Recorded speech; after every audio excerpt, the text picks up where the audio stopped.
You're listening to the Platform Launchers podcast. I'm John Stange, and it's great to have you with us this week, as always, as we're always talking about building and growing and monetizing your online platform.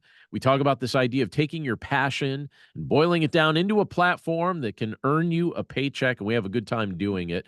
Want to invite you to stop over at platformlaunchers.com. If you haven't stopped over at our website, we have a variety of things for you over there. Lots of things to read, things to watch, ways to learn, but we also have a free 21-day platform development planning guide. If you've been thinking about developing your own online platform and you're just curious about how best to go about that, we basically just put together a free guide that'll just show you step by step what to do over the next 3 weeks that'll help you get set up with a message-based online platform. You'll find that right at the homepage of platformlaunchers.com. Now, this week, we have a really fun topic to talk about. A few weeks ago, inside our members club, we were talking about different ways that people are monetizing their online platforms and different ways people are earning a living through the content they create. And one of the subjects that came up was the subject of ghostwriting. So we started talking about that, and I said, I know the perfect person for us to invite on as a guest expert to talk about this idea of how to get started in ghostwriting and how to earn an income and earn a living through ghostwriting.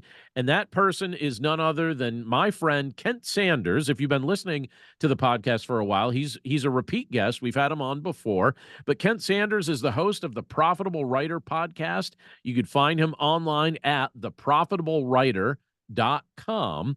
And Kent Sanders has written a bunch of books, lots of content, some of which we would know he's written, some of it as a ghostwriter we would not know that he's written, but a book that he recently co-wrote, if you could see it here, with the stepbrother of Elvis Presley, and they co-wrote together the book The Faith of Elvis, a story only a brother can tell, and Kent Sanders is the co-author of this book, and he does a whole bunch of ghostwriting, a whole bunch of cool things. So Kent Sanders, welcome to the Platform Launchers podcast. So grateful to have you back with us. Well, John, thanks for having me as a repeat guest. I guess I didn't do anything bad enough to get kicked out or banned from We would the never even dream of it. We would never dream of it. You are always welcome here on Platform Launchers, and you always have something valuable to share. How have things been going for you? They've been going great. Super busy with, of course, ghostwriting clients and all that side of things, but also running my membership community, which is structured in a similar way. It has some differences, but kind of similar to what you're doing with Platform Launchers. I run a group, as you mentioned, called the Profitable Writer. And what we do is we teach people how to build a writing-based business. So got a podcast, membership group, some things I'm working on related to that, as well as several book launches of my own coming up next year. So the next 18 months or so are going to be absolutely crazy, but that's the way I like it. Super busy. You've always got something cool going on, which I like. And by the way, part of the reason why I mentioned your website, theprofitablewriter.com, at the start of the podcast is sometimes I only hear people reference that at the end. And I think, you know what? I'd rather people hear about it at the beginning too, so that maybe if someone's curious, even while they're listening to us, or if they're watching us on YouTube right now, they can also, open up another screen and check out the website while we're chatting, because I have a lot of questions for you about ghostwriting here, but I'd love for people to be able to check out your content. And as we do this here, I'm going to just start us off with the basics and just ask you, how did you get into ghostwriting, and why did you choose that as the business that you decided to invest this season of your life into, as opposed to something else? Well, that's a really good question. And I get asked that question a lot because when people learn that I'm a ghostwriter, especially people who knew me kind of in what I would call my previous life, it's not, I'm not talking about reincarnation. I didn't exist like as a goat or something in a previous life. So, but I do think of it as a previous life because it seems like a long time ago, but it was a totally different line of work that I was doing, which was a college professor. I taught at a small Christian college in North St. Louis for 17 years, had several different kinds of roles there, but I was a professor the whole time. And the short story is that after I had been teaching for about 10 years, I started to honestly just get really bored with what I was doing. There's a lot of things that appeal to me about the academic life, the routine, the schedule, the predictability, those kinds of things. But the downside of academic life is that If you're a person who likes new challenges and new opportunities and likes to explore new things, that can be kind of hard because you're teaching the same courses basically over and over and over again, especially if you do it for, for 10 or 15, 20 years. Mhm. So I started to get bored. And at the same time, our enrollment was shrinking year by year at our school. It's a small Christian college. And so you can imagine there were some enrollment challenges, some budget challenges. I was also personally just really frustrated because, in that kind of a setting, your salary is pretty low and we very rarely got raises. So we were always kind of struggling financially. So there was really a host of things that led me to want to do something else and to want to develop just what I would think of as a plan B. Even though I really loved the people I worked with and I actually did love the teaching part of it, I knew that that long term was not going to be financially feasible for our family. And I just wanted some new challenges. At that point, I was in my early 40s. And a lot of people around that phase of life, you start to really long for something else and some new challenges. So, long story short, I started getting involved in some groups like Dan Miller. May he rest in peace. Mhm. Many people listening are really familiar with Dan Miller and his 48 Days platform.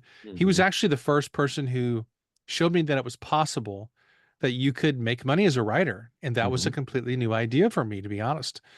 So once I got kind of involved in his circle and his community, as well as just being introduced to some other things over the next several years, around 2016 or 2017, I started doing client work, writing podcast show notes for a few clients, and then it just kind of built up from there where I decided that I wanted to really go into writing full books for people because I got introduced to some awesome people like Nick Pavlidis, which other people listening to this will recognize that name.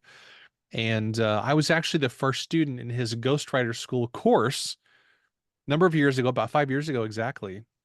And I will eternally be grateful to Nick because he introduced me to that whole world and made it possible for me to kind of figure out what I was doing with that and get my feet wet. So really, it was just a whole series of events that led me down this path. It's not something I ever pictured myself doing when I was younger. But then the more that I thought about it, I thought, I've written some books myself. I'm a professor. I know how to organize content. I come from a pastoral background. I'm a pretty good listener. Mhm. And all of those skills I found were very naturally transitioned into ghostwriting and other kinds of things that I'm doing now as well, podcasting, writing my own books, those kinds of things. So that's the short story of it. Yeah, that makes a lot of sense. It's kind of cool to hear how you how you chose to pivot your career and how you decided to venture into something new. And Mhm. you brought up a couple things. You brought up teaching, you brought up ministry, and there Mhm. are probably people that are listening to us right now that maybe even have like a teaching background or a ministry background.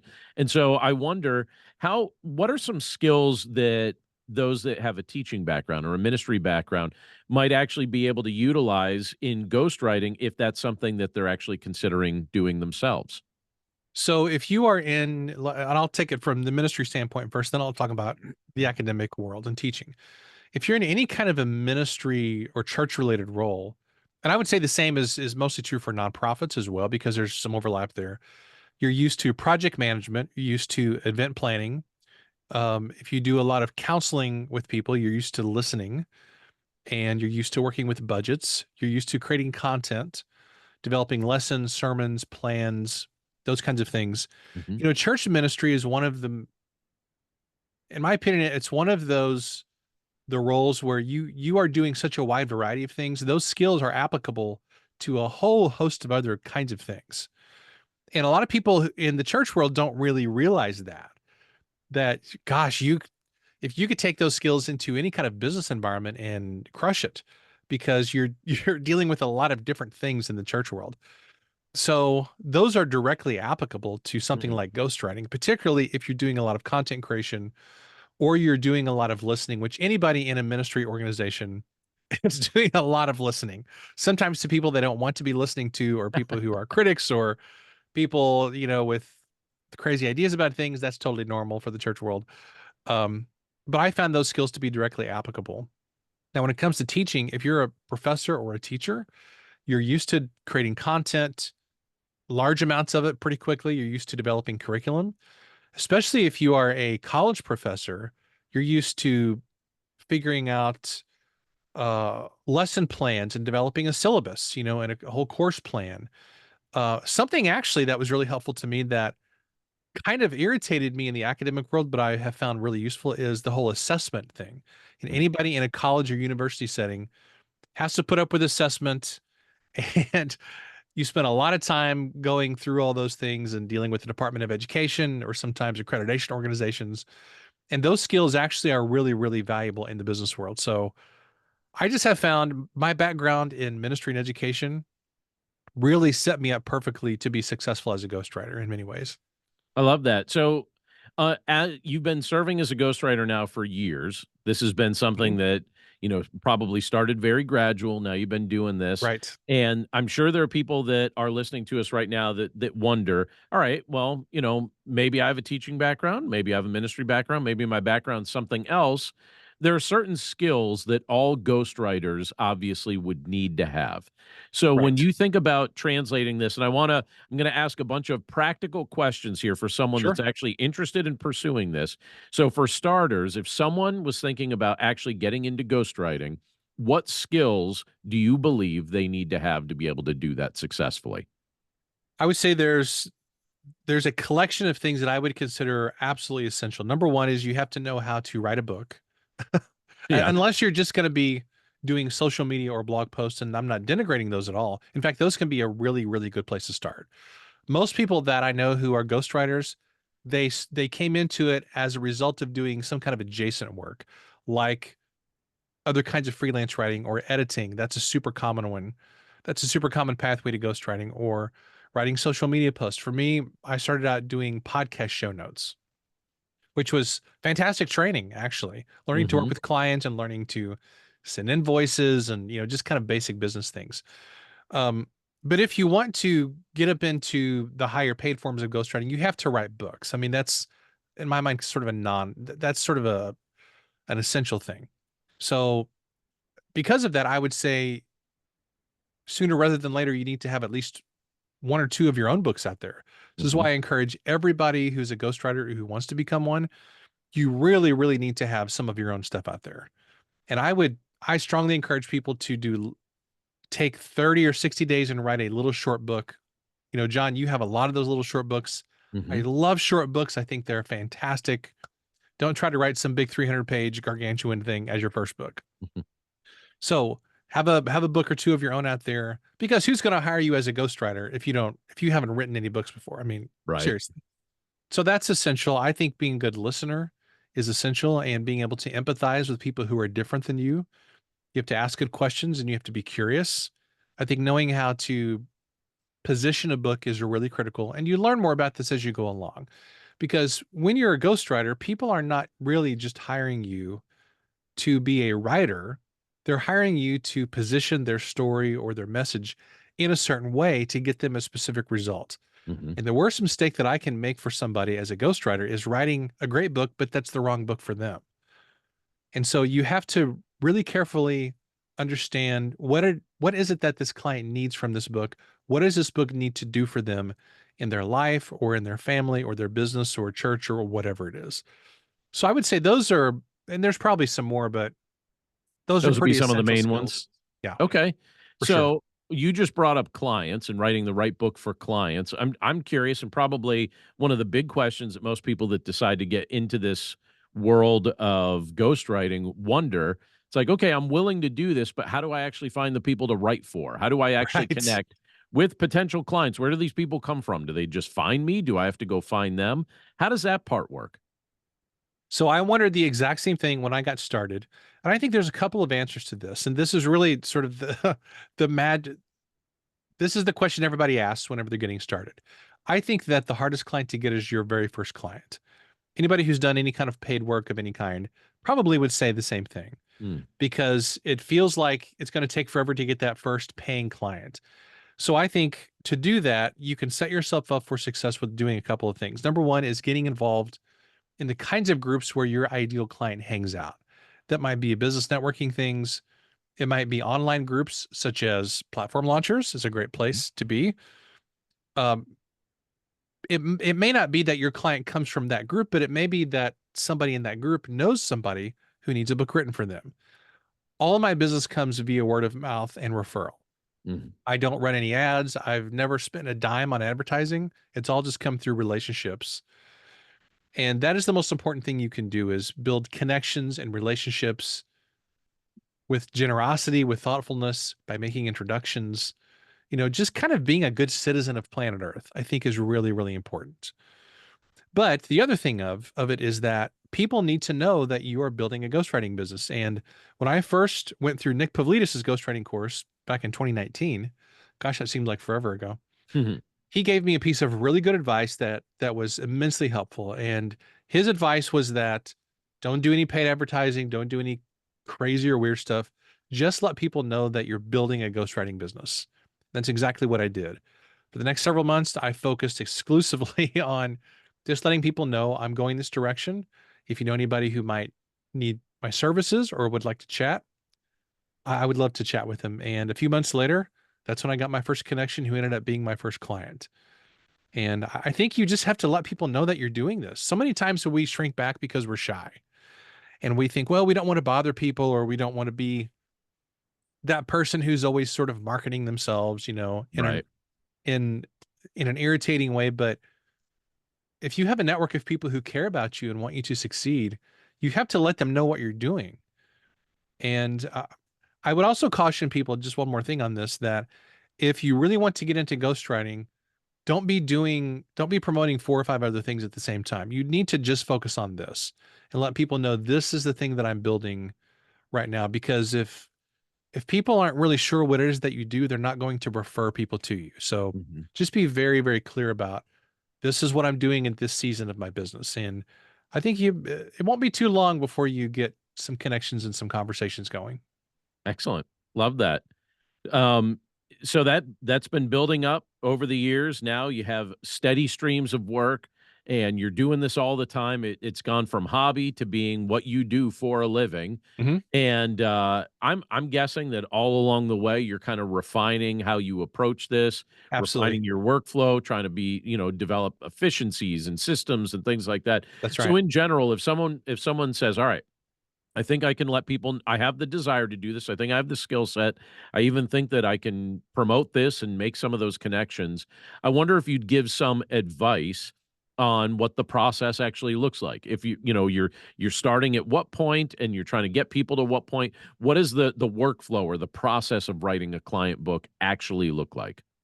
So this is a good question. And I think about this all the time because my head is in this every day, but also I just started a couple of new client projects and I'm going through this process literally as we speak. So this week, something that I'm doing is producing what I call a book outline document for somebody. And let me actually back up a second. So where I start is obviously we have an initial conversation with somebody, and many people call this a discovery call. You sit down and you figure out, okay, does the pricing work for the project? What are your goals for the project? Am I the right writer for this? What's the book about? What genre is it? All those kinds of things that you would do Mhm. in any sort of a normal discovery call process. So once you come to an agreement and it seems like that it's going to work, uh, then you flesh out a contract. And once you have a signed contract, then really the work begins. And what I always do is before we do any writing, I always want really specifically to know what does this book need to accomplish for you? How long of a book are we talking about? What are some of the details of your story that we're going to include in the book? Uh, what are a couple of books that you really like and you want your book to kind of sound like? I always call those hero books. Mhm. If there's a book that they really love, that theirs is kind of going to be like, that's helpful for me to know because I can steer the book in that direction in terms of the tone or the voice or the style or whatever.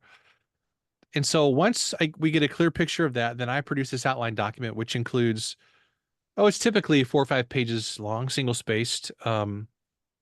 We go into who's the audience for the book, what does the client need from the book, what does the reader want from the book, what's a detailed outline of the book, what are some competing titles that this book is going to be sitting next to on a bookshelf, Mhm. figuratively, those kinds of things. And once that's finished, then the client approves it or we make changes. And then we just start doing calls. And typically We'll do several months worth of calls, typically once every couple of weeks, or sometimes we'll do once a week for about an hour. Are you And we'll recording just, these things, or are you just like taking notes, or how does that part go? yeah, that's a good question. So I always record every client interaction, unless there's a specific reason not to, for some reason. But almost always I record them, and I use that as the basis for book material. So anytime that I get on a call with a client, let's say we're going to be talking about chapter 3 of their book today. I will come with 10 or 15 questions, and these will be really thought out questions from me, and I just get their thoughts on those questions. Sometimes it involves, what are the principles behind the topic of chapter 3, or give me a story about a time that you failed in relation to this, or a story about a time that you succeeded, or a good example. I just try to probe their thinking on the topic. And then once I have those recordings, then just week by week, I run those through transcription. I use that as the basis for writing the client chapters. I send those chapters week to week to the client typically. They go through their edits, they come back to me, and we just go through a process of working through the edits and revisions. So generally Nice. that's how it goes. Okay, that sounds reasonable. How long It's does it it's really typically take? straightforward. Uh, Does it take a standard amount of time? I guess it'd be dependent on how long the book is, right? It is. So I just wrapped a 70,000 word memoir Oh a wow. few weeks ago. Now that book was actually really complex. It had multiple themes and threads running through it. It was probably the most complicated book I've ever worked on. Oh, So we actually took 3 or 4 months to really nail down, what is this book about? What's the outline of the book?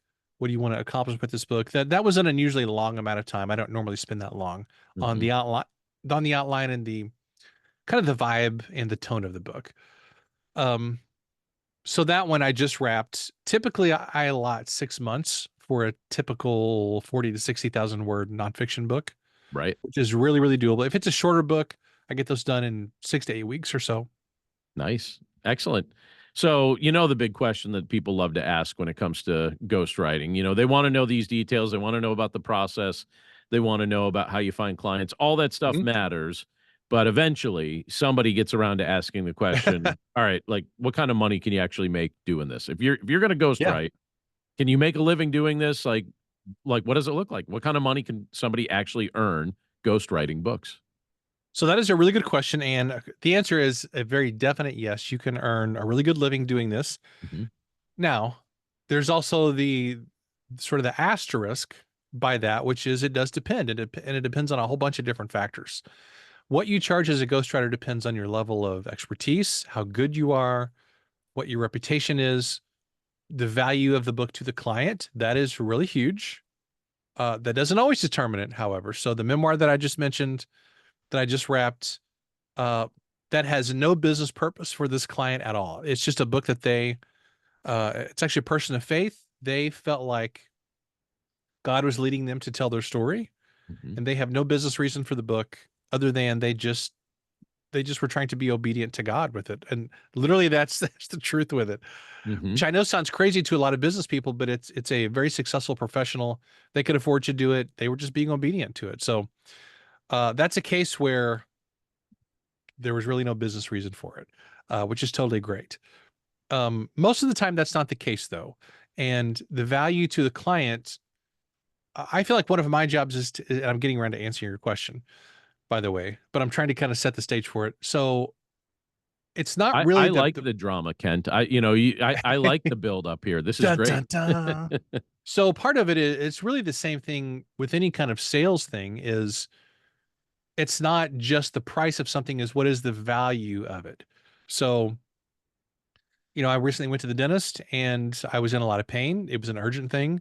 And it was almost like, I don't care what it costs. Like, can you get me in tomorrow? The Mhm. price at that point became kind of irrelevant because I had a sense of urgency that I needed something done right now.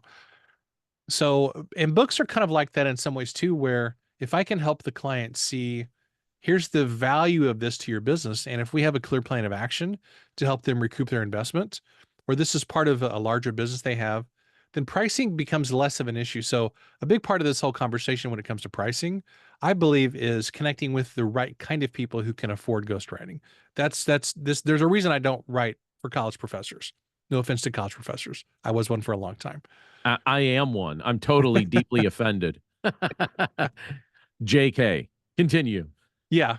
Um, Now, when I did, a little side note, when I taught at the Christian college, there was one, I would regularly stop and pay attention to, like, hey, how are we actually keeping our doors open? Oh, yeah, it's generally really successful business leaders and entrepreneurs who are funding most of our operations. Hmm. And so once I kind of caught on to that, I thought, I think I want to transition into being one of those people who can be a supporter rather than always having to ask for money. That's a whole other conversation. Um, but gosh, man, if I so believe in Christian entrepreneurs who can make a lot of money and support really good work in the world. I think Oh, totally. that's a great thing to do. So anyway, to go back to the question, what I charged for my first book was 15,000. That was back in 2020. Okay. Actually, my first two books were 15 grand. And at the time, that represented a lot of money to me because what I actually made as a college professor, minus taxes and insurance and all that stuff, was about 2,500 a month, Hmm. which I know sounds insanely low to probably most people, but that was my salary for a long time. And my wife worked. In fact, she still works. Um, she enjoys her job. She's really good at it. But that's what it was. And when I got that first book and it was split up over 6 months of payments, basically I doubled my income with that very first book, which actually is a really low paying ghostwriting book. Like Hmm. 15,000 is sort of like really the bottom of the barrel when it And comes to how many words was that? that one was about 42,000 words or something like Okay. that. So Decent to me, amount. that represented a lot of money at the Yeah. time. Yeah, And I absolutely. was I was thrilled and ecstatic to get it. Excellent. So now I've raised my prices since then, and typically, um, if you've been doing ghostwriting for a few years and you've had some successes, you're easy to work with, you're really skilled, and you're reliable. Generally, I think a good benchmark is $1 a word. Yep. I'm above that at this point, but I think that is a really, really good benchmark for professional ghostwriting. Now, so that what that essentially means is if you're writing a 50,000 word book, you should be charging $50,000 for it, which Hmm. is very standard for ghostwriting, for Yep. professional ghostwriting. Now, that being said, though, if you really want to get serious about this over time, get really, really good, connect with the right clients, and you can go far, far above that. Hmm. I mean, it is not uncommon for really high level ghostwriters to make multi six figures per book. That's actually really common. Hmm. But now you're getting into like celebrity projects and those kinds of things, people who've been doing it for quite a while. But that's not unusual in the elite level of ghostwriting world. That's pretty cool. Yeah. And it seems, especially if you have just a knack for writing, if it's something you enjoy and you have good Yeah. people skills and you're a good listener. I mean, I could see this becoming something that someone listening to us right now would say, yeah, maybe I venture into that. And I Totally. also, I really appreciate you just giving us the details of that, especially also giving the details of your first book. There has to be the first book somewhere along the line, right? Mhm. Before you can get to these larger numbers, you've got to start somewhere. And how can you develop your own authority in that space until you actually do this a few times? And those That's right. early clients are probably not going to be your best paying clients. And so that totally makes sense to me. Yeah, I think in my mind, if you want to get started with something, just do what you can to get paid for it for the very first time. It Right. almost doesn't matter what you get paid for the first book, just get that first book under your belt. I mean, don't take like $200 for it, you know. But I don't think it's unreasonable to if you are an established writer of some kind, if you have a book of your own out there, do a short book for 5 grand. Hmm. Get your feet wet, get some cash in the bank, do what you need to do to get that first paying client. Or at the very least, and I have done this before, I've done a couple of pro bono projects. Uh, the it has to be a very specific situation for me to write for free for somebody. Right. But there have been a couple times where I've done it either for free or I have done it at a very low cost Right. but it has to be the right situation. And those can be great ways to get your feet wet, but also get some testimonials and referrals in the process. Definitely. And word gets around. Yeah, The people that are listening to us right now, many of them are in the process not only of trying to figure out a niche service they could offer or anything like that, but they're also trying to build their own brand or their own platform.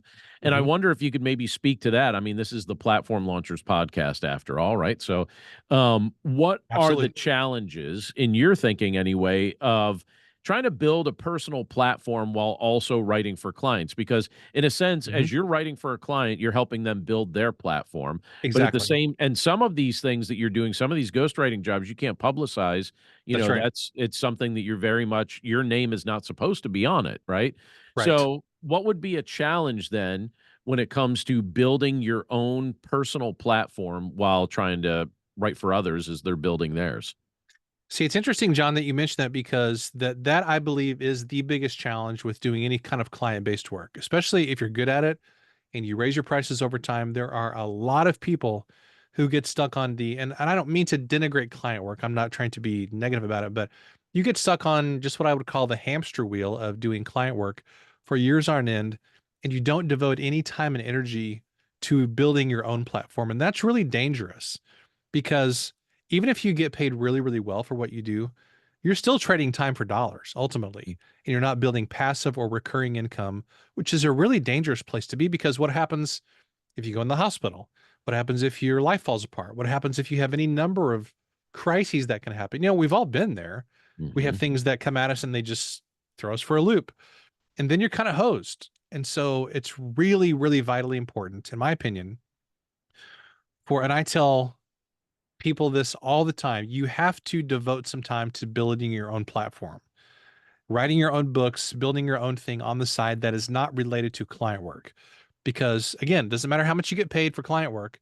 At the end of the day, you're still putting yourself at the mercy of people who are going to hire you. And when you do that, that means they can also fire you or not hire you to begin with. So Right. there are lots of ghostwriters who've been ghostwriting a really long time who still sometimes deal with frustrating clients, or they get a little bit scared because it's been kind of a dry spell. So that, in fact, this is one of the things that I have developed in what I call the profitable writer pathway, which is basically the 9 steps that I teach people to building a profitable writing business. So phase one is foundations. Phase two is doing client work to make your money. And then at some point, though, if you want to build a writing business that you really love and that supports you over the long term, you have to balance out the client work with other kinds of things. Mhm. So, and that can include membership communities, podcast income, writing your own books, courses, John, all the things that you teach about, which is Mhm. which is so incredible. Now, here's what's interesting though, and I'll throw this out here as a kind of an interesting little side note is that there are still a lot of very successful authors who do ghostwriting on the side occasionally when they're interested in a project or if it pays really well or if for some reason they just want to do it. Just a couple weeks ago, I heard of a very successful novelist that everybody here's probably heard of. I discovered that just kind of through a series of connections, I learned that they ghostwrote a book for an entrepreneur that just came out. And I was like, Hmm. wait, what? Why would this guy ever have a need to ghostwrite? But he's a storyteller. He loves doing it. And it is really, really common for very successful authors to still do ghostwriting on the sides. They just don't publicize it. That's fascinating. Yeah. And it's kind of amazing because that's going on and people wouldn't automatically realize that. But No, yet that's the world of authorship taking place all around us. it is. But I also think it is because if you are only writing your own books all the time, there is something that is a lot of fun about coming behind somebody else and helping them get their thing out there, Yeah. where you don't feel that pressure to do all the marketing and all the other stuff. You just want to help somebody write their book. And there's something really gratifying and fun about that. So I'm a big advocate of building your author career in the way that you want to and doing the things that are satisfying to you or profitable to you. And that can consist of any number of pieces. And of course, that's what platform launchers really is all about is building in these pieces where you have multiple streams of income and setting up your life and business the way that you want. Yeah, absolutely. We have just a quick moment left here for our conversation. So I'm just going to ask you one final question, and that's this. What mistakes would you encourage newer ghostwriters to avoid making? There's got to be some common mistakes that some of them make that you have seen, how would you advise them to avoid making certain mistakes, and what are those mistakes that you'd love to see them avoid? One of the main mistakes that I see a lot of people making is they don't build their network until they need it. And this is where, I mean, this is what will make or break your business. If it's referral based like ghostwriting is. Um, because the bigger the network that you have and the more people that you know and that know you, it goes back to that whole thing of knowing, liking, and trusting people. That's who you do business with generally. And so a huge mistake that I see people making is they don't spend time building up that network of connections and fans and friends and followers and colleagues and all those kinds of things. And there's lots of ways to do that. I mean, such a myriad of ways that you can just build those relationships on social media, conferences, um, being a part of memberships and communities, and just being generous. So that's one mistake that I see people making, because that can kill your business if you don't have any people who can refer work to you. Right. Um, there's probably a lot of other mistakes, but that is the main one. The other thing I would mention is just not having assets that prove that you are a capable writer. So, because it takes more than just sort of posting on social media. I think you've got to show that you have the chops as a writer. Mhm. I think the biggest way to do that is having one or two of your own books out there at the very least. Make them little short books that you can send out in the mail. The book should solve a specific problem for a specific audience, just be on a very niche topic. It doesn't even matter what it is.